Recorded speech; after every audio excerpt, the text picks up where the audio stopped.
Hey guys, Civilord here, back again with another action figure review. Today we'll be taking a look at the Masterverse, Masters of the Universe Revolution! Sorceress. Teela. Brought to us by the fine folks over at, say it with me now, Mattel. And since I don't know jack diddly squat about this version of Teela other than it was her destiny, right? We all saw this coming. No surprise here. No spoiler. No anything like that. Hoping everyone who's watching this review has watched the end of Revelation at this point. But either way, we're going to cut right to the chase and get into the meat and taters of this review, starting off with Teela's accessories.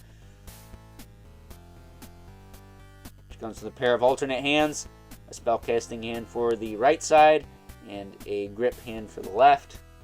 Kind of an invert of what she already has on her. And then she does have her Sorceress staff. So, not a lot, but you do get the cool staff, I guess. So, that's better than nothing, I suppose. So, taking a closer look at Teela. I will say, if you want to pop this head off and swap the older classic Teela's head on here with the more long flowing locks, I will say, heat this up. Don't be like the man-child and almost break your figure and then call it quality control issue. Because, sorry, dude, but that's not what a quality control issue is. Me poking fun in a channel that has way more traffic than mine aside. As far as articulation on this figure goes, she can look side to side, up and down a little bit. Shoulders go out, back down. They do move forward and back a little tight on mine. She does have a bicep swivel, double jointed elbows, swivel and hinge at the wrist, and then she does have a bit of a diaphragm joint, but nothing crazy. I don't know if she has a waist twist because it's pretty locked down by her skirt here, but for some reason she does have those dreaded drop-down hips that go down to all of maybe 2 millimeters.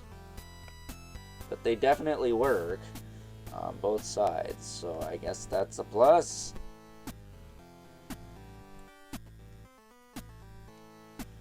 Yeah, you can't really get much out of those. And the forward and back's also limited, as well as the side-to-side. So you're not getting a ton out of Sorceress Teela here. She does have a thigh cut as well as a double knee, which again can't really get it to work because of the dress. And then she does have a boot cut with a hinge in the foot and a rocker joint. So the whole 9 yards here. She does have a nice cloth cape and a resting bitch face to rule them all. Probably to all the people who didn't like Revelation. So yeah, you better watch out. You better not cry. You better not pout. I'm telling you why. Teela's come to kick your ass because you were one of those whine asses on Facebook who wouldn't stop bitching about a cartoon that's not that bad. Like, go watch what used to be on Cartoon Network like a couple years ago. That was trash. Revelation is friggin' fine art compared to that, so I don't want to hear it. And I'm a cartoon snob. Like, I believe that Don Bluth is the Jesus Christ of 2D animation. That Gargoyles is one of the best animated series ever conceived. Like, I have pretty high standards, bro. That said, before this gets ranty, any more than it already has, let's move right along and take a look at some size comparisons. First up, and after moving that pesky Sorceress staff out of the way of good old Teela's face, here is Teela alongside Teela and Teela. Have I said Teela enough to piss you off yet? I hope so. That said, we have Classic Teela and Mercenary Teela from Revelation. And question, when are we going to get a new Eternia Teela? Because you can never have enough Teelas. Well, actually, you can't. You can't have enough Scareglows. That's how we roll here at Overlord Productions. But of the three, I think the quality of the newest one is the best.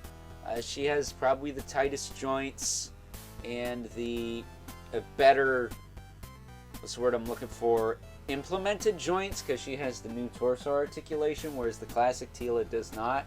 But aesthetically, I think the classic one is my favorite. I really like that figure. The Mercenary one's okay, but I just don't care for that stupid haircut. Like, seriously, are you trying to look like you're gonna march in a black parade or something? Like, get out of here with that. It's like, this is a professional review set, not your local Hot Topic. Get with the program, lady. That said, here is the Mythic Legions Rhythmidabilith. It looks pretty sweet. Alongside Teela there. I don't know where I was going with that. And the infamous Mikhail of Spawn. I'm sorry, I haven't got a lot of sleep today. And as soon as I'm done recording this in the Skeletech review, I'm probably going to pass the hell out for an extended period of time. So if I mumble some random subliminal shiznit during the next couple of videos, now you know.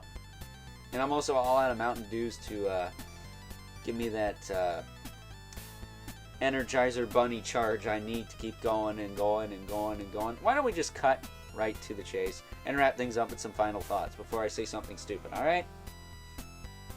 Overall, and unfortunately, I don't have a whole heck of a lot more to say about good old Sorceress Teela here. I mean, at the end of the day, she is the third Teela we've gotten in the life of the Masterverse line, and the third Teela we've gotten in the life of the Revelation Revolution subset of the Masterverse line. Because if you ask me, Revolution and Revelation are two sides of the same coin. They're basically the same thing. It's a tomato, tomato, potato, potato situation. If you collected the Revelation figures like me, you're going to buy into the Revolution figures. If you didn't and you picked and chose, maybe you won't buy this. Maybe you will. That said, one thing to note, I do really like the pearlesque finish on this figure. It makes it look a little bit more premium and more like a collectible, unlike the Teela Na Sorceress we got earlier this year. Review of that coming in the near to distant future, FYI. That said, the only other thing I guess I could say, other than the fact that she could have used some magic effects, that would have been really cool, is that if you're going to do some head swaps with this figure, make sure you heat up that noggin so you don't almost break it like that other guy and turn around and blame it on poor QC. That's just silly.